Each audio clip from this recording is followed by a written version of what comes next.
Seated? Yeah. Hello, hello. Thanks for coming. Did you hear the latest? Do you need a, I know, I figured. All right, my mic is on.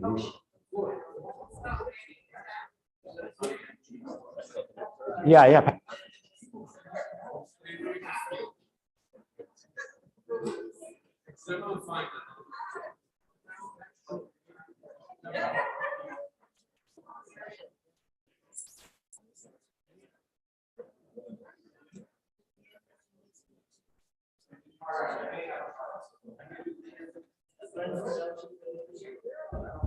Is that good? Thank you.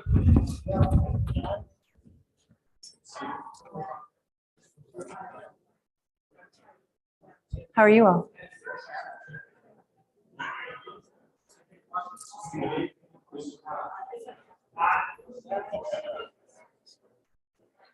You tell me when to start.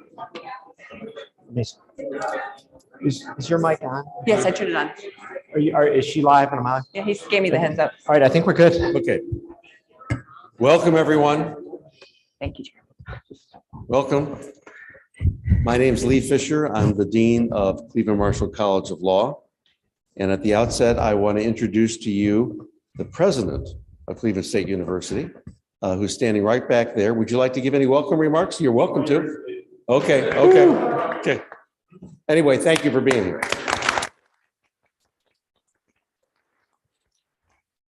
Let me begin with a caveat, and that is we are providing the venue today, but we're not sponsors of this event because we are an academic institution that does not take political sides. And in fact, one of the conditions of us providing the venue today was that we also would invite all the Republican candidates for governor. We have. None of us have taken up, none of them took us up on the invitation, but I want to let you know that we have played fair. I also want to give you a little advertisement on this law school. First of all, I see at least 2 faculty members here on our faculty, so I want to introduce them. Professor Pam Diker-Middow right there. And Professor Matthew Ahn right here. Right. Back there is Jill Natron, who organizes all our events and is a superhuman.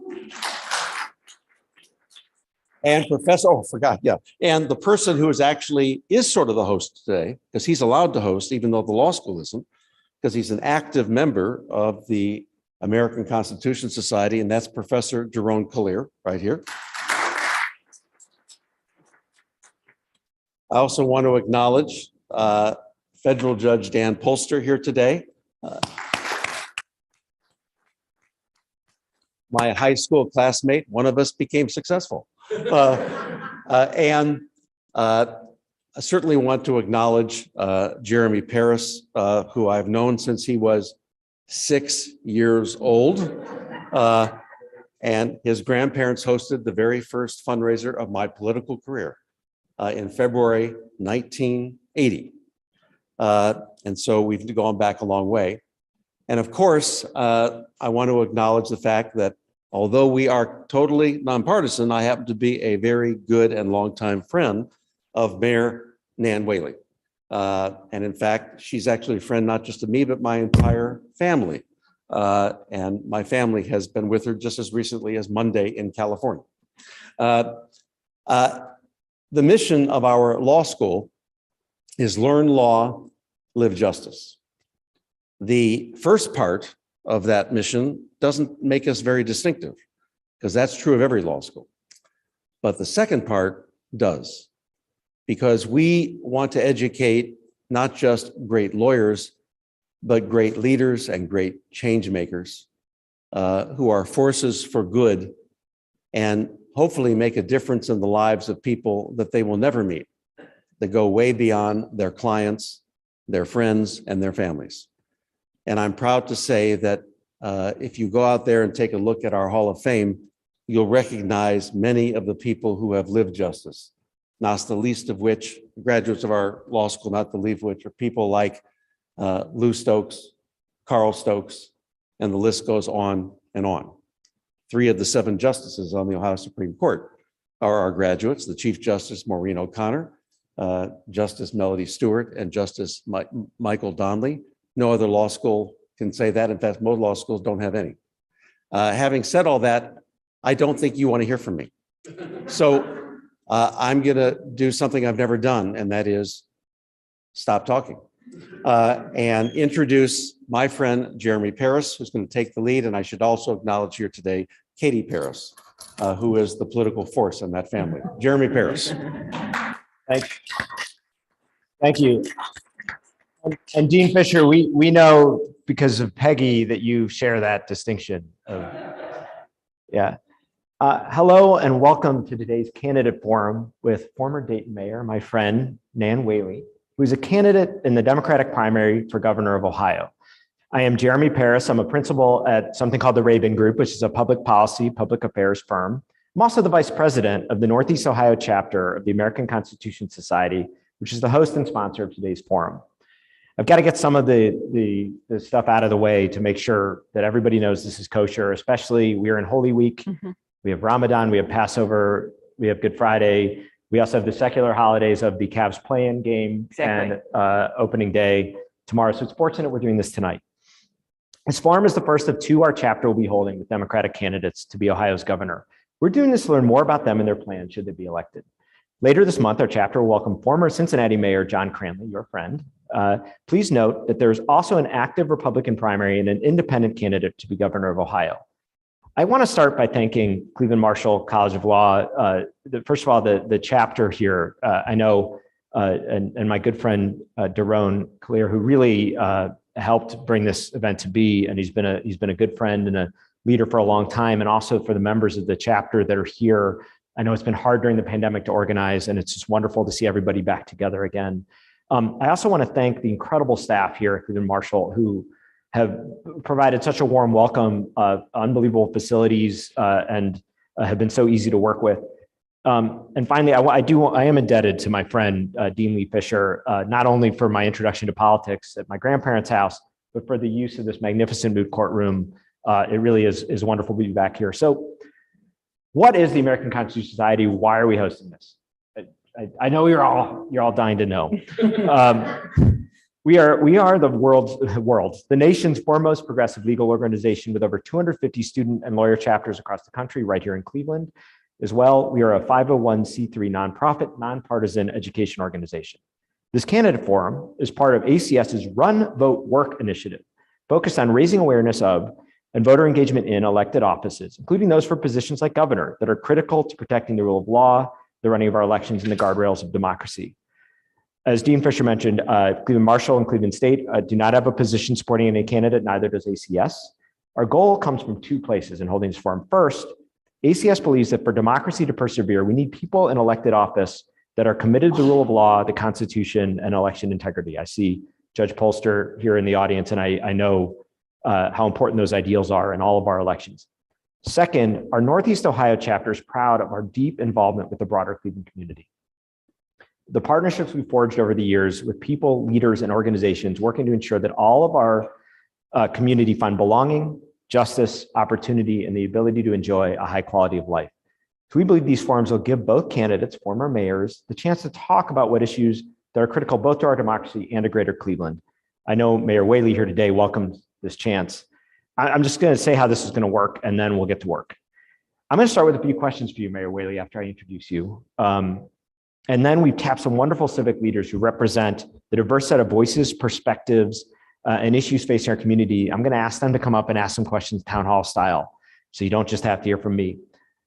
This is also the Ask Nan Anything portion after this. Please write down questions on cards. They're going to be brought up, and we'll get to as many of those questions as we can in the time allotted in this forum. We really want to hear from all of you. None of the questions, none of the questioners have been pre-screened with the candidate or the campaign.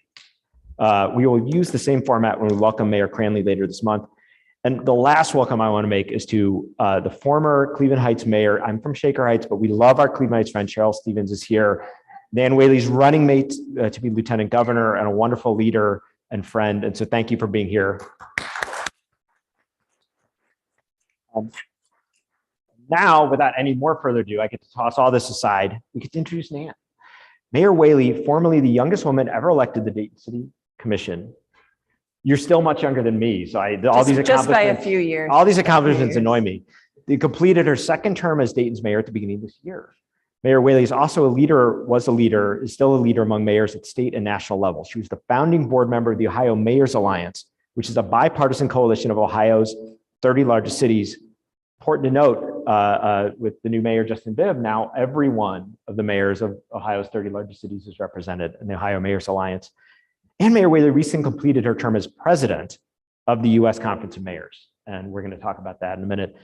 So welcome. Thank you, Jeremy. It's great to be here. Thank you, Dean Fisher. And thanks everybody for taking time to be here today. I got to say, I'm nervous. I'm nervous about doing this. So I'm not usually nervous. Is that right? Yeah, I am. But I want to start with talking. I mentioned your experience as mayor of Dayton. Mm-hmm. And you were mayor in the first 2 years of the COVID-19 pandemic. Mm-hmm. And I just sort of want to start there because it's hard to talk about anything with looking at what this last few years have been.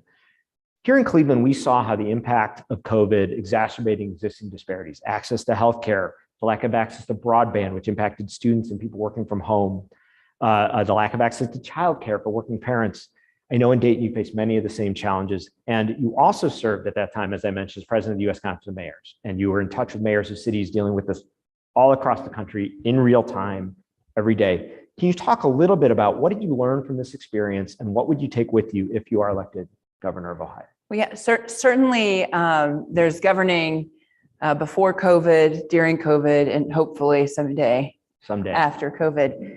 And I'll tell you, for everybody, when the world kind of shifted the first or second week of March, I think that's when the changes happened. They happened so dramatically in our communities and so quickly. And I had learned a lot actually in the previous year about managing crisis and leading through crises, because in 2019 for Dayton, we had kind of like what we called in Dayton a black swan year, mm-hmm. where we had a KKK rally that came to Dayton from out of state to incite hatred and fear. 48 hours later, we had 15 tornadoes rip through our city, first time in the history of Dayton. And then 10 weeks later, we had a senseless mass shooting that killed 9 and injured 27 more in 32 seconds. And so through all of that, while that's difficult leadership, it's an honor to lead your community through some of its toughest times. And so I was actually really excited for 2020. And then COVID happened. Yeah. I never wished for the end of the year again.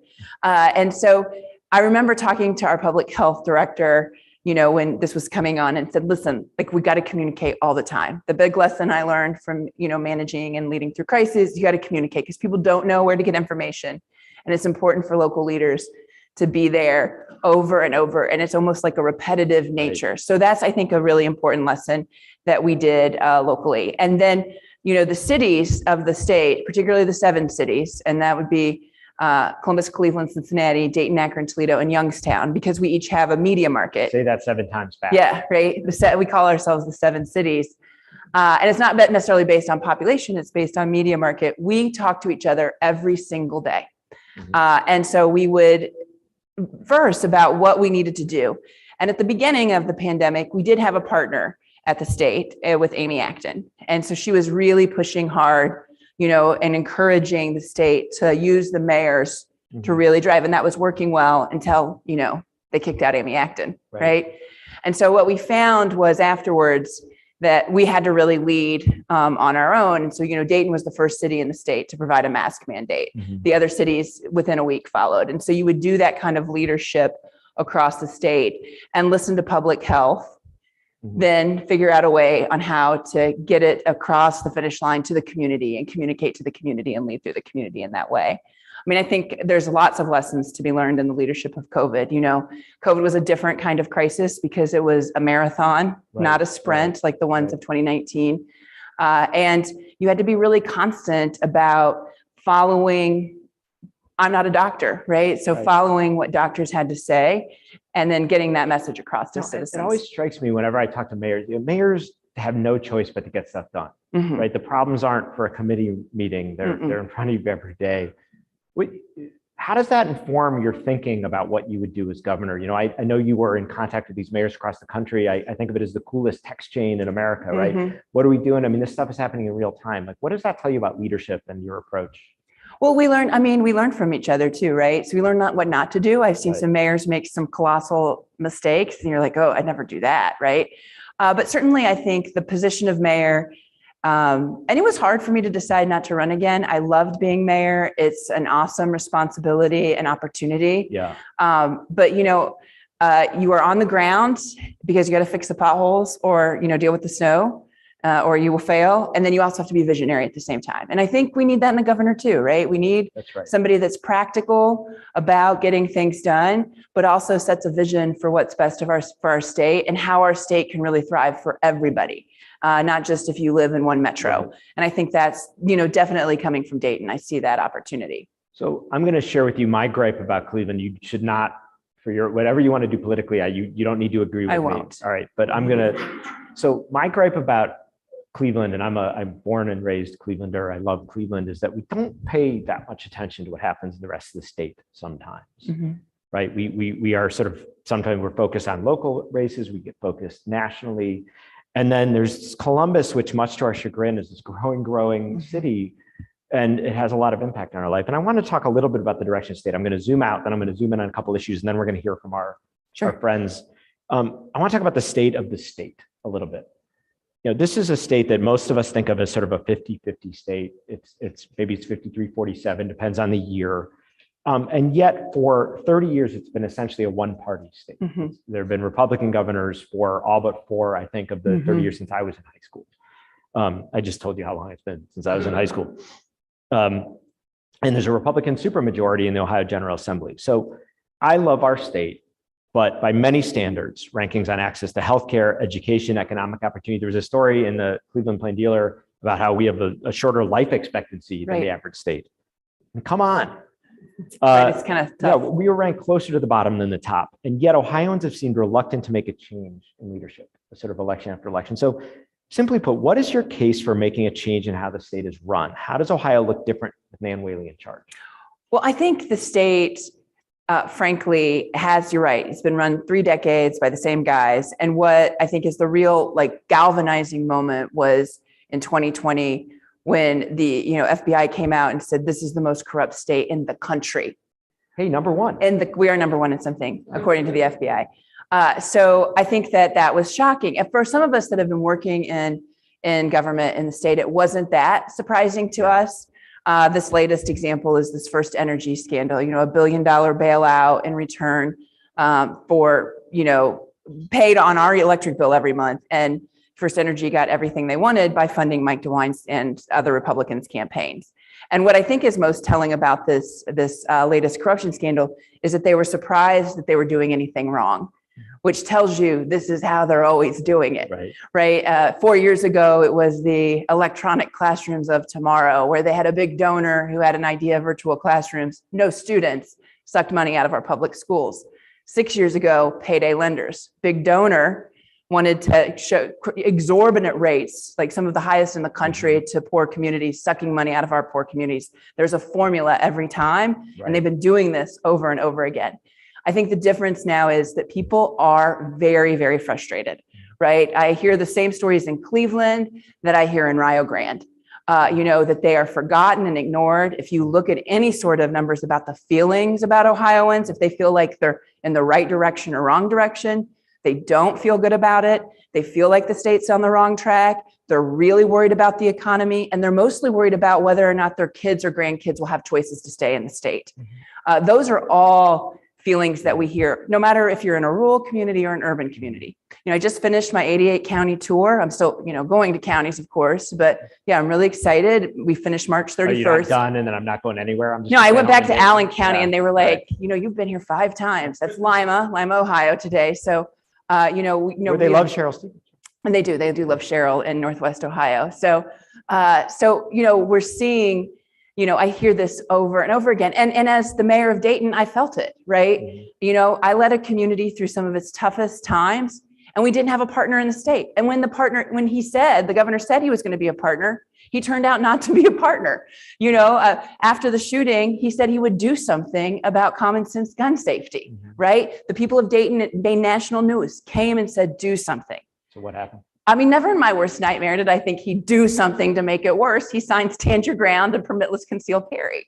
making all of our communities less safe. So am I right that a Governor Nan Whaley doesn't sign that? No, you're correct. You're correct. Look, I think it's all about making sure that our communities and our families have real partners at the State House. There's so much opportunity in the state. There are so many great communities, but frankly, I see local leaders across the state doing their level best, and they don't get a partner in the State House unless you're in the Columbus Metro. So, I have way too many questions that I am not going to ask. I'm going to ask 2 more questions, and I've got a few from some folks that couldn't be with us today, and then I'm going to call up our town hall questioners. But you talked about guns and the mass shooting in Dayton. And, one of the things when I often walk around neighborhoods here, especially around election time, and I wonder, why are people more engaged in what's happening at the state level? And I think there's a feeling like it doesn't matter, it doesn't impact my life necessarily. So, sort of a 2-part question. One, what would you say to somebody who has not voted or not voted in a long time here in Cleveland, why this matters, that they should come out and vote? Why should they care who's in charge of the state?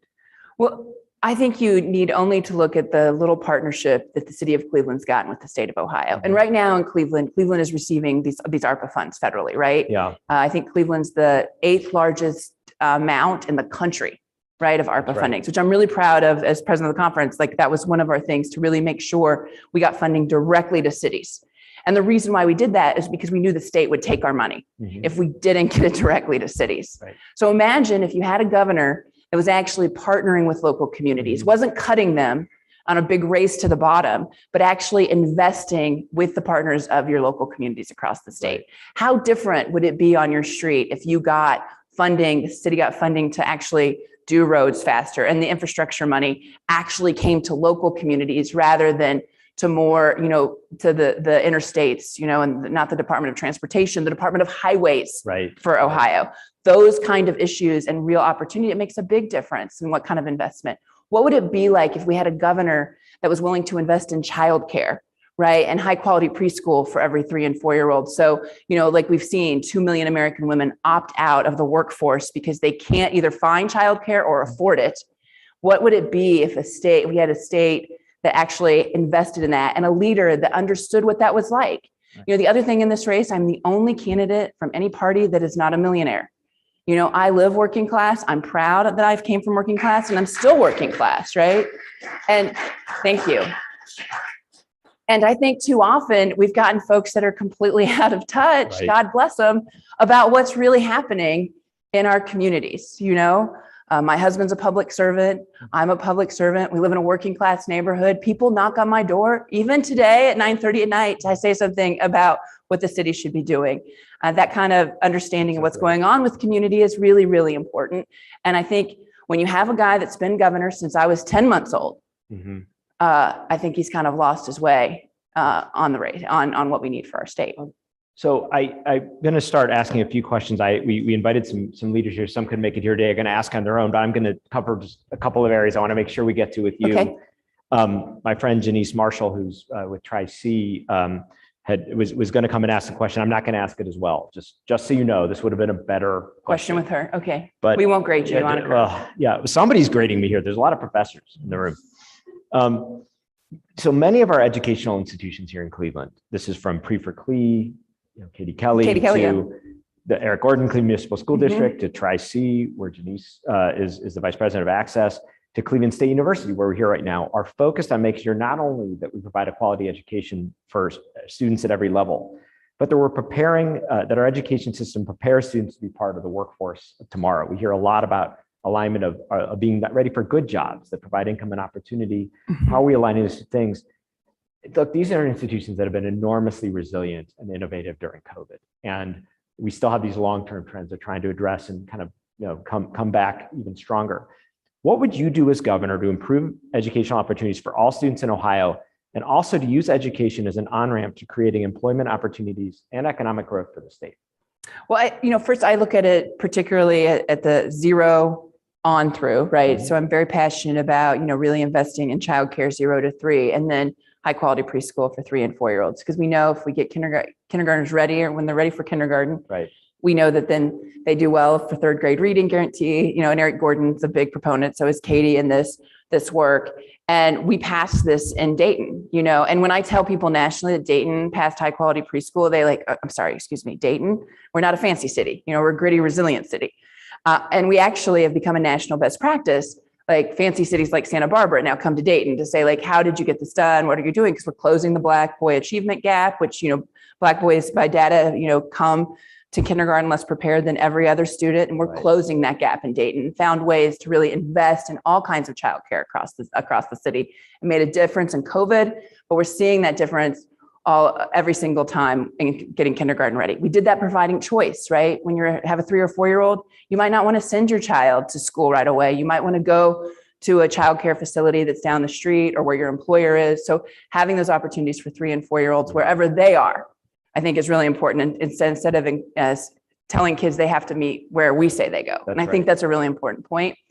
And then the other thing, I've learned, unlike the Cleveland mayor, most mayors across the state don't run K through 12, right? And so, but we try to support it because we know how key it is for keeping people in our community. I like to tease that I used to think people decided what city they lived in based on who their mayor was. I found out quickly it's really what school district it is, right? That's the decision that folks make around where they live in a region. And particularly, I think we've got to get more focused around 7 through 12 and getting more apprenticeship opportunities in 7 through 12. What we've done in the past is we have these great systems like in the Dayton region, the Miami Valley Career Technical Center, right? So when you're in 7th or 8th grade, you decide if you want to be an electrician. Newsflash, 13-year-olds don't decide where to go to school based on what they're teaching. They go to school based on where their friends are going, right? That's the decision. And so we need to have these opportunities in all schools. I think my 7-year-old would make that same decision. Right. I mean, I remember the decisions I made at 18, right? I was a chemistry major. So come on, right? Really? Yeah. So yeah, I got my degree in chemistry. So these decisions. Does that help you a lot? It does. It makes lawyers think I'm smarter. So. Well, I do. It has already made me think you're smarter. Yes, see, exactly. Because you all are like chemistry. Oh my goodness. Wow. Yeah. So, but still 7 through 12, I think we need to have a myriad of options in the schools, and we can't just silo this stuff, right? Because number one, these are really good paying jobs, right? And a lot of families, because college has become so unaffordable, they have to have other options, right? And they're good paying jobs for their family. Now, secondly, we've got to get college to be more affordable at the other end, right? I am proud to be the daughter of a union auto worker and a small town real estate. My mom sold real estate in our small town of like 5,000 people. So this was not a big city kind of venture. And I got to go to school as the first to graduate college in my family because they saved money and they could save enough money to send me to school with some student loans. Now it's gotten so out of whack that someone like me, fast forward 20 years, there's no way they could figure that out. So we've got to get that to be more affordable. And again, that requires the state actually funding this stuff, because the cuts from the state have been the reason why we see our public institutions having to cost so much. I think those two things are really key. Well, I could go all day, and I'm going to do everybody a favor and not ask all these other great questions I asked, but I am going to ask you a question from my friend Evelyn Burnett, who's a Glenville resident, and she's the co-founder and CEO of Third Space Action Lab, which is a grassroots solution studio also located in Glenville. They're doing really cutting edge work. It's a very cool place to go visit. Here's her question. And she was going to be here. She just had a conflict, so she apologized. You're running for governor and will have to work with a legislature that's been hostile to Black issues. What strategies do you have for being able to ensure issues relevant to the Black community are protected, supported, and amplified, even if the legislature won't support them? Said differently, how will you use your office and authority to get money and resources directly to Black communities? So first, I think we need to recognize the power of the governor's bully pulpit. And there are 3 words that this governor can't even say, much less have action behind, and that's Black Lives Matter, right? So saying the words and then backing them up are really important. This governor won't even say those 3 words together because he's so terrified of the extremists and radicals in his party. So that's, I think, important. Secondly, as mayor of Dayton, we did a lot of work around this. And I'll give one example. When there are scarce resources, it's important to put resources aside if we're really serious about equity. And when the vaccines came, and there, if you remember how everybody was, now you can get them anywhere, but in 2020, at 21 at the beginning, there was just huge need for them. In Dayton, we put aside in the county's about 20% African-American. We put aside 20% of the vaccines and made sure that they only went to Black folks that needed them. And we led the state in equity when it comes to vaccine distribution. And so I think the key is when you have the scarcest resource, that's when you really talk equity, right? It's about that if you're really going to do this work. And that's what we've done in Dayton. I'll talk about preschool again. The other benefit of having it be a model for choice is that most people that run childcare in Dayton are Black women. So we invested in their businesses, right? And most people that get involved in childcare just love kids. Right. They don't do business plans, they just love kids. And so helping them with their business plans, making sure that their teachers got coaching and help so they could step up to quality is something else. Investing specifically in areas where we can see that. The third part, and my Lieutenant Governor, Cheryl Stevens, is really passionate about this, and she's really pushed us on the campaign, is really investing in small business, right? Small businesses are typically owned by, in my communities and communities across the state, by women and people of color, right? And the state needs to be a real partner in that work, and we don't see that. And those are like specific ways we could really do strong investment and opportunities from the state. That's great. I'm now, and thank you for that. I've got a few more questions I'm going to hold back, but I want to call on a few of the guests we've invited here today to ask questions. I'm also going to ask the audience again, if you've got questions you want to ask, write them down on cards. Ryan Babish, who's over there, the president of our chapter, Mike Muty, who's over here, who's the former president of our chapter. We keep you around for a long time. Mike's always at the best Mike's places. always around. Yeah, they can help you they can come collect your cards. I'm going to ask, and they don't know the order I'm asking. This is like the surprise part of it for the audience. They know they're being asked. I'd love Jasmine Long to come on up. Where's Jasmine? Do you mind coming and asking the first question? Jasmine runs Birthing Beautiful Communities, and she can talk a little bit about her work and answer your question. She's one of the truly wonderful leaders in our. Thank you. I knew you were going to call on me first. Good evening, Mayor Whaley, and thank you so much for being with us today. Like Jeremy said, I run an organization called Birthing Beautiful Communities. We provide doula services to reduce Black infant mortality in Cuyahoga and Summit County. And as we know, the state of Ohio ranks 11th worst for infant mortality. That's our state as a whole. If elected, what would you do to help us reduce Black infant death? How could you see yourself being supportive of rural communities that also lack access to adequate health care? And where would you put investments to make a difference in our community overall? Well, thank you. Thanks for the work that you do, Jasmine. It's important as we see this infant mortality number be so terrible in the state.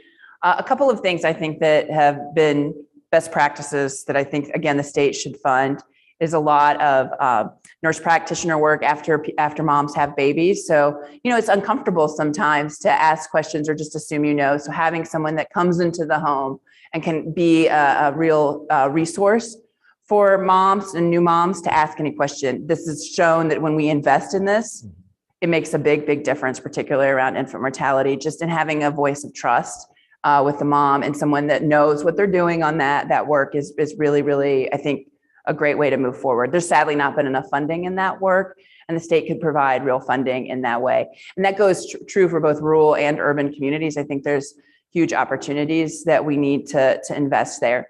Secondly, we're seeing this healthcare access issue all across the state, particularly for OBGYN and maternity issues. We see that in communities. And it's, again, this access issue and making sure that just because you might not have the best insurance, or if you're on Medicaid, that it takes you longer to be able to get to birthing locations, to be able to find an OBGYN. So again, putting a focus around that and really mapping the state and seeing where the holes are on that, and then having the state be intentional about those areas instead of just spreading it like peanut butter, I think is a really important thing that the state should do. Thank you so much. Thank you. Thanks for your work. Thanks, Jasmine. I'm going to ask Alexandria Rudin. Do you mind coming up and asking your question from the Cleveland Legal Aid Society? I just want to point out, Jeremy, everybody else is very succinct in their questioning. Wow. Just kidding. Yeah, Katie is nodding, by the way. My wife, Katie, just teasing. Just teasing. Hi. Hi, I'm Alexandria Rudin from Legal Aid, and I want to ask you a two-part question. So you've got to remember the first part when I ask the second. So research clearly shows a correlation between mass shooters and perpetrators of domestic violence. In fact, studies show that domestic violence often foreshadows mass shootings. In 18% of all US mass shootings, the perpetrator had been previously charged with DV. And in 54% of all US mass shootings, the perpetrator killed an intimate partner or a family member during the incident. In fact, some studies even show that 2/3 of all mass shootings are linked to domestic violence. At the same time, we know that the mere presence of a gun in the home with domestic violence makes it 5 times more likely that a homicide will occur. Limiting gun access would result in fewer domestic violence homicides, and by extension, we believe fewer mass shootings. How does your administration plan to keep guns out of the hands of domestic violence perpetrators in order to secure the safety of the victim survivor and the children, as well as the general public? And my second part, Okay. because they're connected, how would your administration respond to all the domestic violence advocates and experts and policymakers across Ohio who propose better law enforcement training in recognizing the lethality factors that indicate higher risk of homicide, such as access to firearms, strangulation, and stalking, and in the use of danger assessment tools in order to reduce the likelihood of domestic homicide? Thank you. Thank you. Thank you for the very detailed questions. So first, I think one of the things we're seeing, and I mentioned this in the opening, particularly with this governor, is certainly we're going in the wrong direction when we talk about common sense gun safety, right? So, stand your ground makes every community, particularly communities of color, less safe. And permitless concealed carry, even police officers and sheriffs are against this piece. So really, we're talking about in Ohio, we've gone to the point of just radical ideas around gun safety that are making our communities way less safe. In Dayton, for example, last year we took over around 1,100 illegal guns off the street. We saw a 36% homicide reduction in that. I mean, and there's definitely, you see what it is and we're not talking about responsible gun owners here. We're talking about people that have illegal guns and getting them off the street. We see homicides go down. So that I think that work is really, really important. And clearly, we don't have any sort of partnership with this governor or with the state. So what I would do as governor, clearly, I would veto any of these kind of bills. Secondly, 9 out of 10 Ohioans call for universal background checks. 9 out of 10 Ohioans, they don't agree with that much, like that number. My joke is 9 out of 10 Ohioans don't believe that the Buckeyes are the best football team, but they believe in universal background checks. So getting that done and across will be really key. We haven't talked about redistricting much, but getting a common sense legislature that has to pay attention in generals rather than primaries on who the folks they're answering to is really key in this, because this is so supported for the state. So I think there's a real opportunity there. And then I think the other thing is, we even see more conservative states pass, extreme risk protection orders. And, these are key for your first question because of people know and having confidence that family members can call. And when folks are having a situation and they have a large number of firearms and they're not in their right minds, right? So I think that's shown as a good way forward. The second part of your question, and I feel like your question is also, can I remember all the pieces of your question? But I got it. You're doing well. The second part is particularly around what we can do around, education around domestic violence for police officers, et cetera. What we've done in Dayton, when the George Floyd murders happened in Minneapolis, we, like all communities, had folks come to us and say, hey, we want some police reform. We want Dayton to be a more fair city where, of course, Daytonians wanted more officers, but they wanted the officers to treat them with dignity and respect whenever they had an interaction with them. And so we moved forward with the clergy, activists, police officers, about 142 recommendations. Probably the most important one is alternative response model, which is underway in Dayton. So when someone calls 911, we can discern whether they need an ambulance, right? I'm having a heart attack, whether they need a mediator, someone without a gun to come forward. So maybe we refer to mental health providers, or they need a police officer. And I think that kind of training and getting the right person to the door also is, I think, really important. A lot of times we ask police officers to assess something that they're just not equipped for. And I also like to point out that we did alternative response model when we started with ambulances, right? They used to send police officers when you had a heart attack. It didn't work very well. And so really making sure that we really develop an alternative response models across the state, I think is a really important part, particularly on domestic violence issues, which seem to ramp up a lot of times when a police officer enters the room. Thank you. Did I okay? Did I? Yes, you Okay, did. good. Thank you. Thanks, Alexandria. Thank you. And Alexandria is a national expert on domestic violence. And Thank you. Thank you for your work. And by the way, redistricting was one of the long-winded questions I did not ask you. So you're Oh, good. welcome. for I got that. it. Yeah. Emily Longard, do you mind coming on up from Community Enterprise Partners? Hi, Emily. Hi, Mayor. Good to see you. Good to see you. Good evening, everyone. I'm Emily Longard. I work with a housing organization, Enterprise Community Partners, and I wanted to ask you a little bit about housing tonight. So safe, decent, affordable housing, Mayor, is foundational. We know it impacts health, educational outcomes, even life expectancy. We talk a lot about homeowners, which is great. We should do that. But honestly, renters are usually the ones facing housing instability. They're at most risk of it. Here in Cleveland, 60% of our residents are actually renters. And our landlord tenant laws are way out of whack. We just don't have enough rights for our renters. So I'm wondering if you could speak to me a little bit about what we could do to better protect renters, prevent eviction, which is honestly way higher than the national average, and just ultimately keep folks stably housed.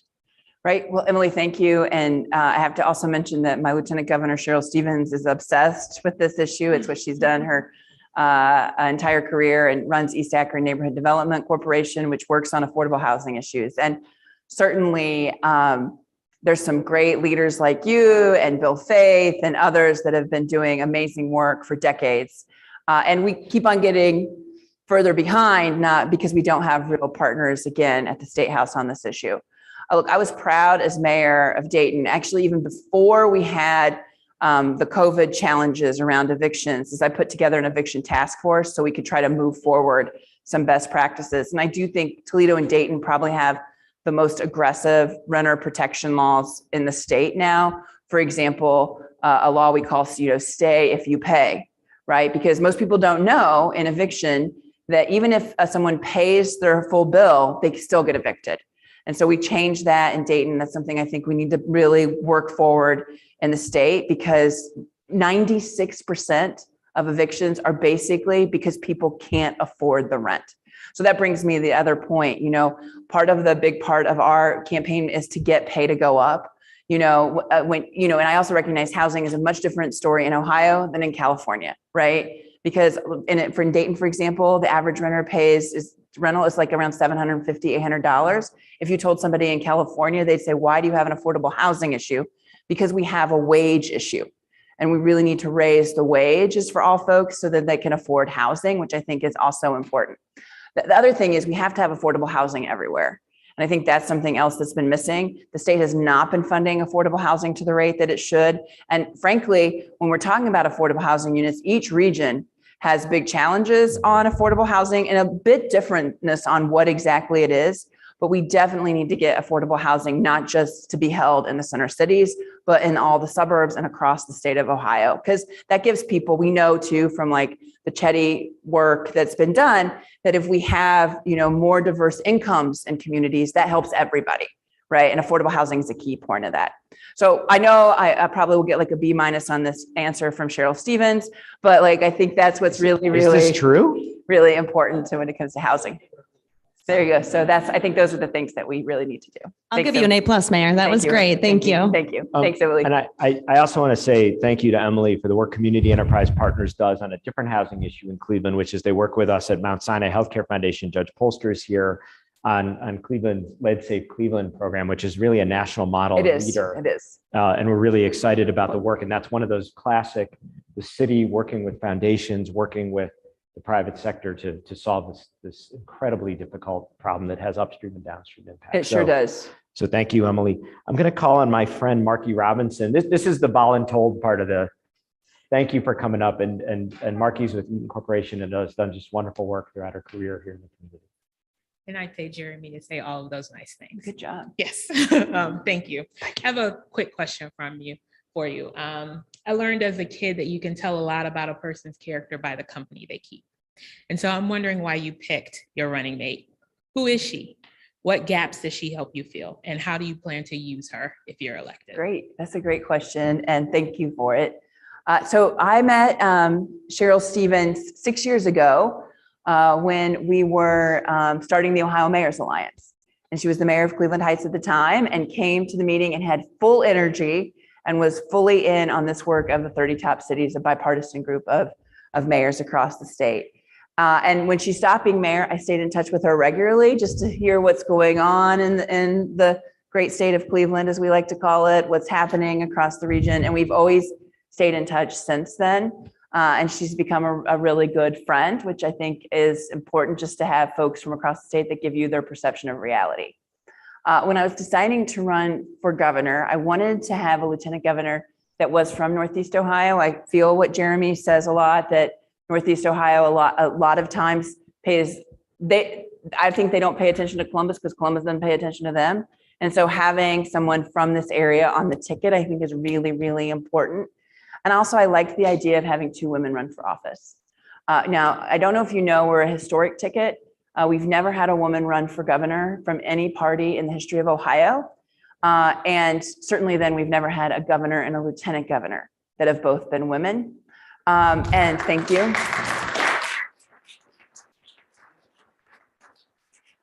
And and some folks have actually said to me, like, I think you should have picked a man. People will say this. And I said, listen, first of all, if someone was worried about my gender, having some dude behind me wasn't going to assuage them. And secondly, I think that, being bold and diverse in leadership is really important. And we want to be different in this state. That's really what the plan is and what we need. And so having Cheryl on the ticket with me, I think shows that we are different. We come from different parts of the state and we have different perspective. We are both working class and are proud of our roots. Her dad was an Air Force veteran. My dad was an auto worker. And we've been really committed to local government and trying to make people's lives better. And I'll say on a personal note, Cheryl brings great energy to the ticket, right? She's full of energy. She makes this process fun, which is important. And so she's a great teammate in this work. And so I've been really excited to have her on this ticket. I think I made a very, very good choice. Thank you. We agree. We agree. Thank you. Well, I hope so, I'm going to call on Katie Paris. How did you get on the list? My wife, for full disclosure, from Red Wine and Blue. Hi, Katie. Hey, Nan. All right. So I work with hundreds of thousands of suburban moms day in and day out. It's my pleasure to get to talk to them. As you know, in Ohio, our suburbs are where we're having rapid growth, rapid diversification, which is awesome for those of us who live in the burbs. And so I'm just going to channel what women have been talking about every day since sometime, into COVID, which is speaking on behalf of moms, in particular with school-age kids, coming off of the 2020-2021 school year, is recovering from what has been the most challenging school year. We now have teachers leaving, resigning at a rate we've never seen before, concerns about are there going to be enough bus drivers day to day to get the kids to school, and of course learning loss from all those days spent virtual learning or not even having access to any way to even learn virtually over all that time. That has been the stress. Meanwhile, we have our friends on the other side of the aisle from you who have been talking a lot about education in recent months, but it's been to do things like outside of Cincinnati, there's a suburban school district, Forest Hills, that canceled Diversity Day. That was their solution, helping us out on education. Or this week in Delaware County, where the Buckeye School District decided that a book called It's Okay to Be a Unicorn should not be read.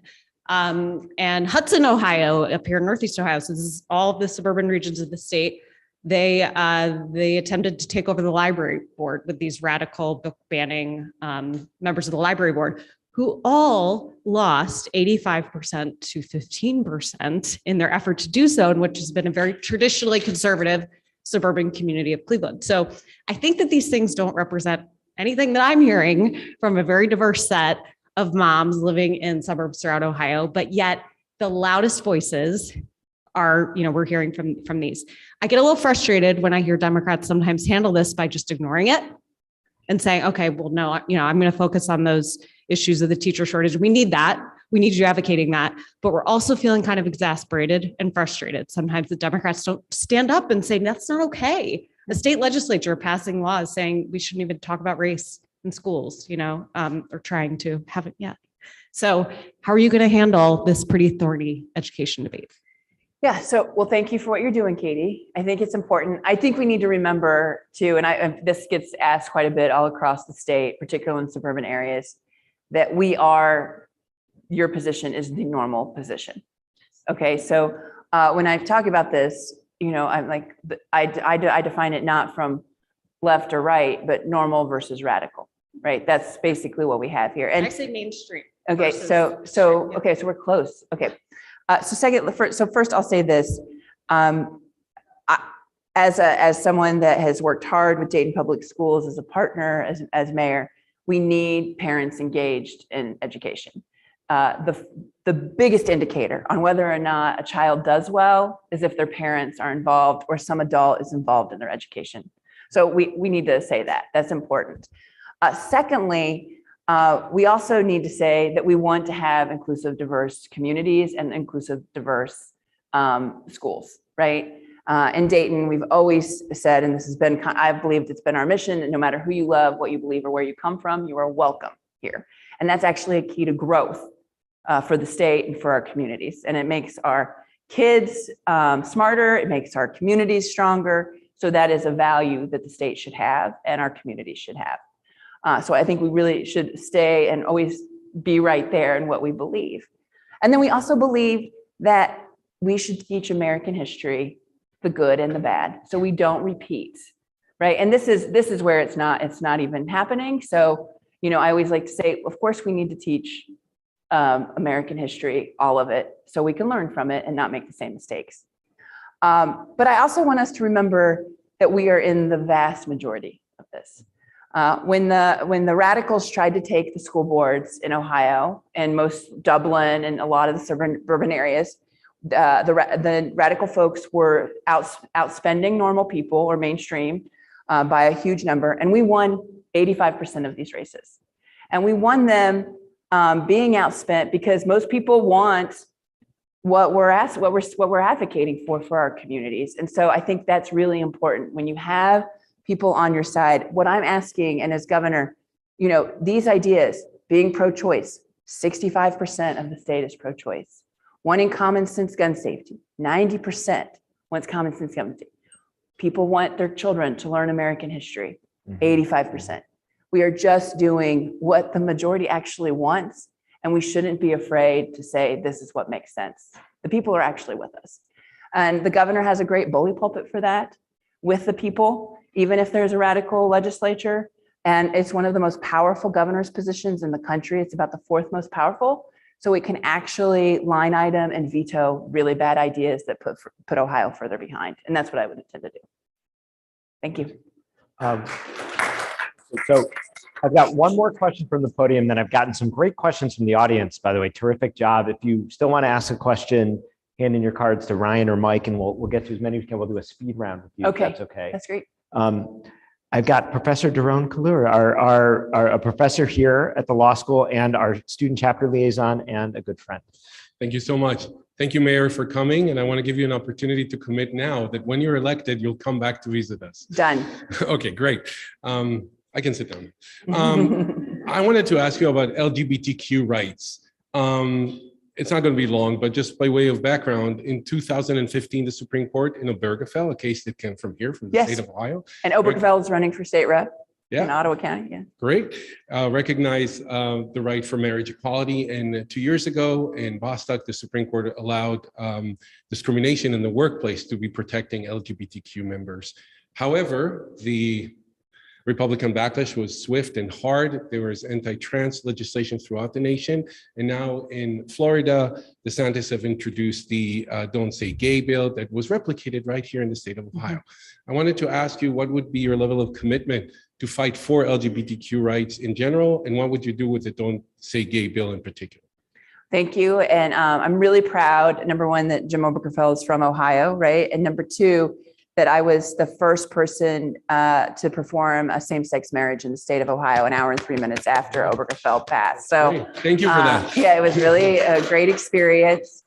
Rob Riviera, who's in town, he did get the first license. I just want to be clear, but I did the first marriage. Okay. So my commitment to LGBTQ rights has been long documented in Dayton area. The community in Dayton would call me their best ally, and I'm proud of that. We have always led, particularly in partnership with Equality Ohio and the work that they do, which they do great work.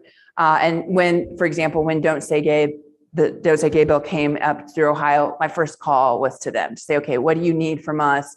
How can we be partners in this work? And I think that's really, really key for leaders to do when someone is being marginalized. Usually the folks being marginalized know what they need you to do. And so I've always tried to lead that way and would continue to do that as governor. And as far as, I think we've introduced 9 times trying to get housing protection for LGBTQ folks in the state. We have it in Dayton, we have it in all the large cities, but if you're not in a large city, you don't necessarily have that. And that I think would be our biggest priority on a proactive way, is getting that bill over the finish line, because no one should be able to, again, in this housing issue, no one should be able to be kicked out of their house just because of who they love. So that's the work that I would do. I'm proud of that work in Dayton and would continue that on as governor. Thank you so much. Thank you. I'm going to use this as a segue to a question I got on a related topic from the audience. And do you have another 10 minutes? I know Yes, I do. We're at, I'm looking because 10 minutes, I'm an old staffer, so I do not want to get in trouble with the staff. All right. We'll just do about 10 minutes and we'll wrap up. We got started just a couple minutes late. This has been great, though. Thank you. I've really enjoyed the questions. Hey, all right. I'm getting graded well. And then we'll go all night. So related to Daron's question, we've seen many attacks on trans Americans across the country, especially young trans kids, and the bills in Texas and everywhere are just horrifying to see in this country. What do you plan to do to ensure that trans and LGBTQ plus folks have equitable access to life-saving healthcare? Right. So I think number one, it's not just the healthcare piece, but making sure that we, have good housing and good opportunities for folks, and access to healthcare is also super key in that. There's some great organizations that focus particularly on LGBTQ folks, and getting them their fair share of funding on that work is important, because recognizing that they want to make sure they're in a safe space, regardless of where they live in urban or rural communities, is I think a really big deal. You have opportunities for good, decent access in the bigger cities again, but we have a lot of rural kids that feel very, very alone in this state. And so making sure that they have opportunities to express their identity and get the services they need, I think is really important. And we have to broaden the good work that the bigger cities have done into these rural communities. Well, thank you for that, for your thoughtful answer. I'm gonna pivot to another issue. And again, these are cards from the audience. I promised you I'll ask Nan anything, ANA. You heard it here first, and people take this seriously. We got some really good questions. I'm nervous. Yeah. The legislature, I think they mean the legislation that was recently passed in Texas regarding abortion has taken away a woman's right to their own body and personal autonomy.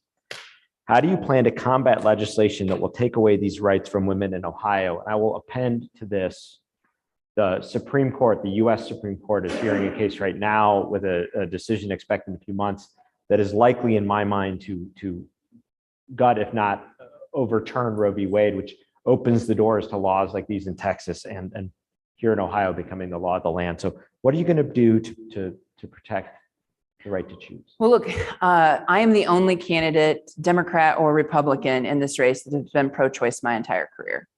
Right. Thank you. And while I'm glad that my Democratic colleague got allyship 3 months before this race started, this is a really big deal. The governor's seat has huge ability to stop bad things from happening. And I think we need to have someone that's just been unequivocally pro-choice sitting in that seat, particularly because Roe's going to fall. So as governor, I'll veto any bill that comes across my desk that affects women's healthcare access. Thank you. And secondly, And secondly, I'll appoint a pro-choice director of public health, doctor that, can really work with, folks that have been fighting for access, like Planned Parenthood, Pro-Choice Ohio, so we can fight to have access across the state.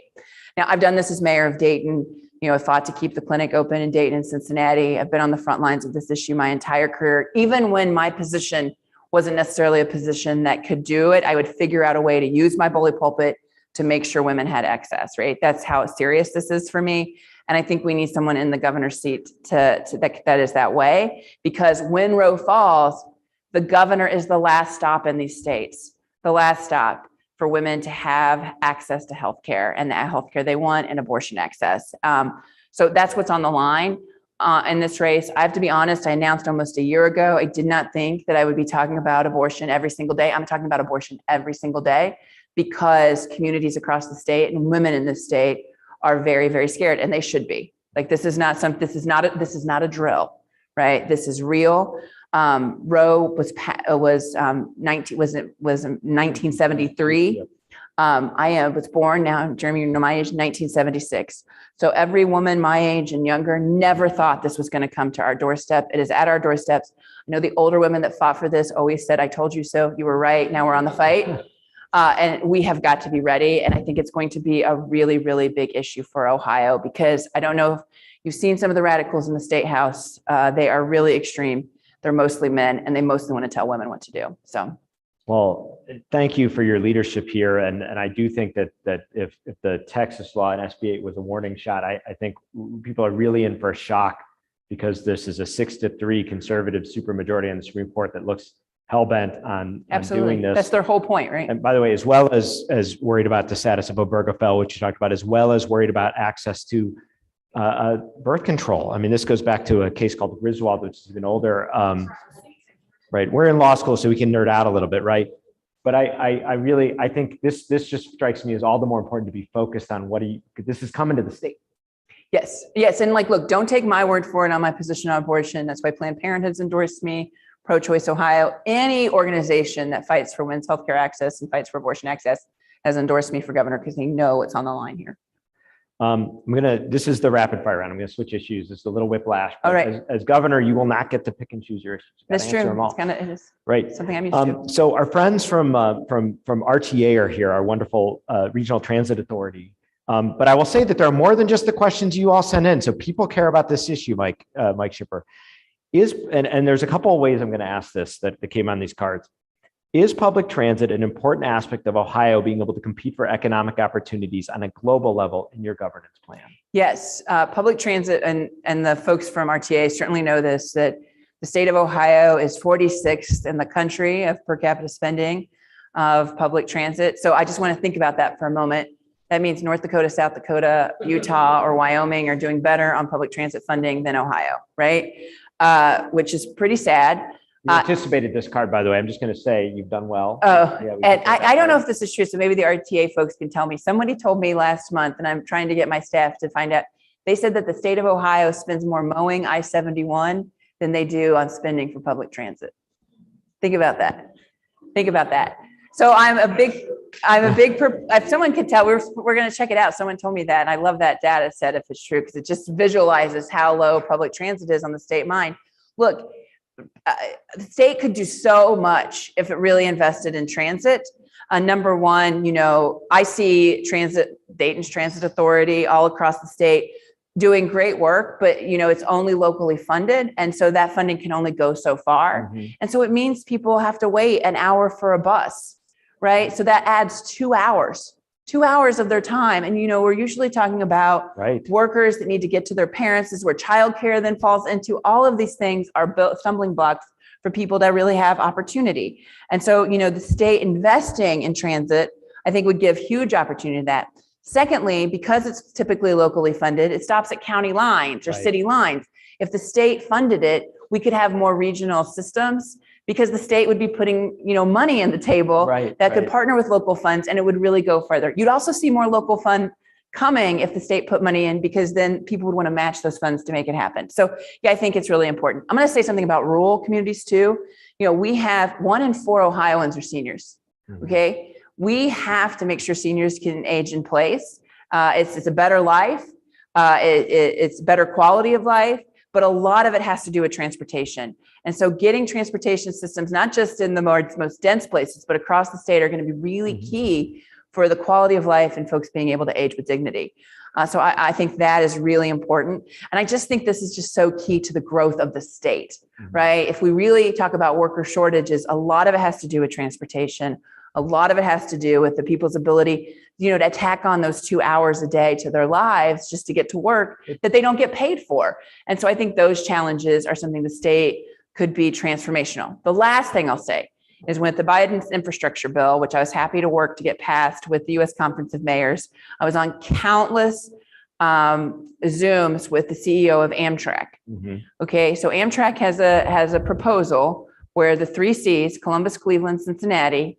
Oh, and I also should mention Crestline. They get really upset because they're like, we're a C2. It goes through Crestline and Crawford County, technically, and Dayton would have an opportunity to have Amtrak stops in the state of Ohio that would connect the whole state to the country.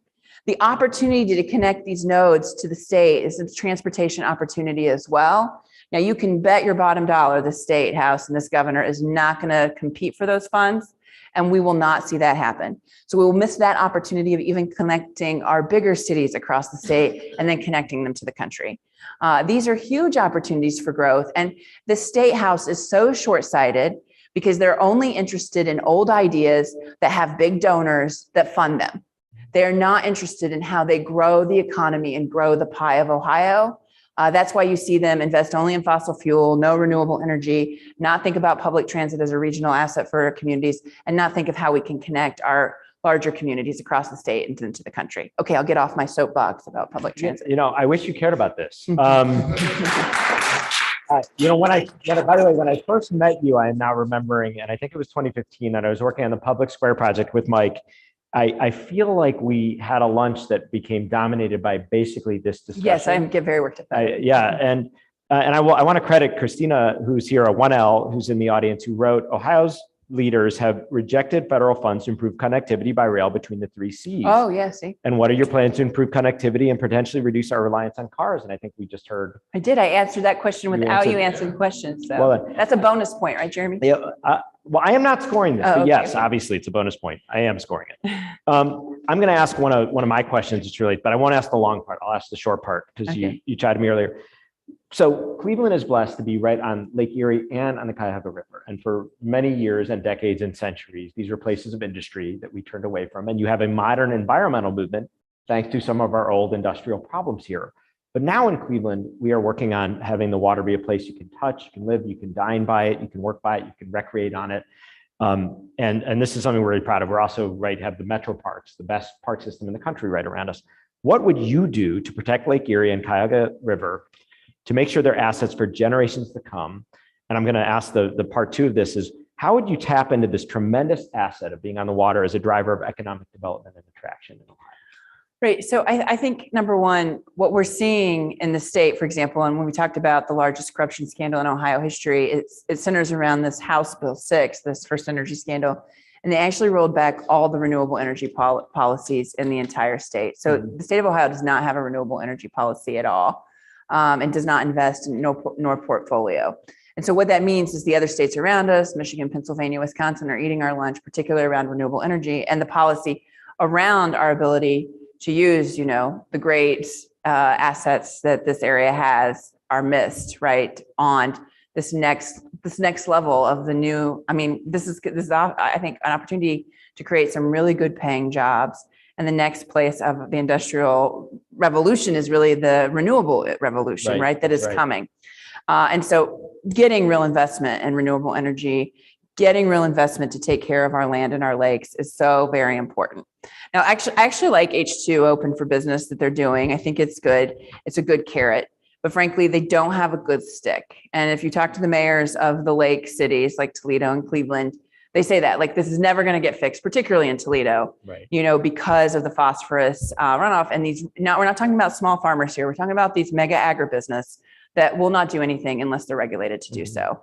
And so really getting regulation that goes over these really giant farms that are affecting phosphorus runoff is just something we have to do. This is what leads to the algae blooms. Right. like Erie that we So see. yeah, so you have to, I mean, of course we want to incentivize, like you have to have both a carrot and a stick Right. to get this done. And so I think that's really important, particularly for the lake and for its viability. And then secondly, like, look, this is something we're investing not for just like the next generation or 2 generations, but for 100 years. Like, and people, I know people get, wax, I forget the word, but, say great things about the eloquently about it, much better than me. Clearly, I can't even think of the word, but, these are real opportunities as we see across the country how freshwater is non-existent. And it's a huge, huge thing we must protect for the next 100 years. I think that is something that must happen for our state.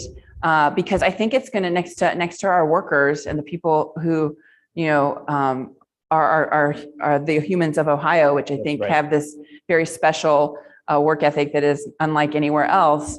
Our water systems is going to be our greatest asset because other places don't have them. So to protect them is really, really key. And it means sometimes you got to make some tough choices, but not having them, I think is just that, or having them not be clean is unacceptable. So I think we're gonna end on this because I think we're already past time with you, and I want to be invited to the next thing.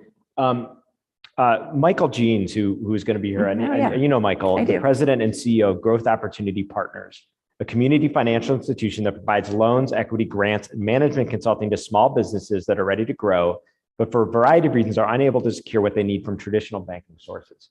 This is what he asks, and you can just sort of respond to this and close up with whatever you want, but it struck me as a good framework. Inequity is the fertile soil for division. It fundamentally creates an us against them environment in both urban and rural communities. What will you and your Lieutenant Governor, Mayor Stevens, do to foster opportunity for all so more Ohioans can live and work in a shared prosperity? So as I've traveled to 88 states, I've noticed that counties, sorry. Yeah, sorry. 88 counties. There's no 88. There's no new, you're not making news? No, sorry. 88 counties.